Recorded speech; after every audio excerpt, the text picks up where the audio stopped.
బుల్డోజర్ల సప్పుడైతే తగ్గింది.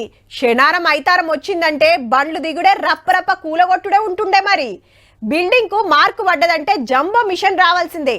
5-6 అంతరాల బంగ్లా కూడా చూస్తుండగానే పొతం పెట్టేది. షెడ్లు గోడౌన్లు సుత ఇడుసుడన్న ముచ్చటే లేదు.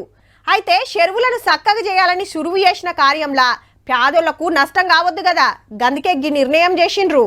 జరంత నిమ్మలవడ ముచ్చటైందంటే ఈ జులైకి ముందు కట్టిన బంగ్లాలు హైడ్రా కూల్చదట. పర్మిషన్ లేకుండా బిల్డర్స్ రూల్స్ తప్పి కట్టి తెలివకెవలన కొనుక్కున్నా అసొంటి ఇండ్ల తెరువు ఓమని చెప్పేసిండు కమిషనర్ రంగనాథ్ సారు. అంటే హైడ్రా వచ్చినాక రూల్స్ తప్పితే వాళ్ళ సంగతి చూస్తురన్నట్టు.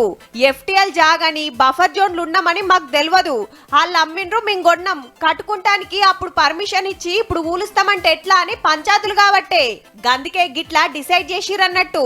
అయితే ఈ లెక్క ఇండ్లకు మాత్రమే. దుక్నాలు, షెడ్లు, కంపెనీలు, ఫామ్ హౌస్లు, రిసార్ట్లకు నడవది. బరాబర్ కూల్చుడే కట్టింది ఎప్పుడైనా. అంతేకాదు దొంగ పర్మిషన్లు ఇచ్చిన ఆఫీసర్ల పని కూడా పడతారట. సిటీలా ఏడేడ చెరువులున్నాయి, ఎఫ్టీఎల్ బఫర్ జోన్ ఎంతుంది, ఎంత కబ్జాలైనాయి, ఏం బిల్డింగ్లు కట్టినరో లెక్కలు తీసే కార్యం రువ్వడిగా నడుస్తాంది. అంతా మంచిగానే ఉన్నది గాని మరి కూలగొట్టిన ఇండ్ల సంగతేంది? ఇదేదో ముందే ఆలోచన చేస్తే కాకపోయిందా? అంటే మనిషికో దిక్కు మరలవడ్డాక ప్రతిపక్షాలు ప్రశ్నించినాక ఎనకపట్టు పట్టిరన్నట్టు.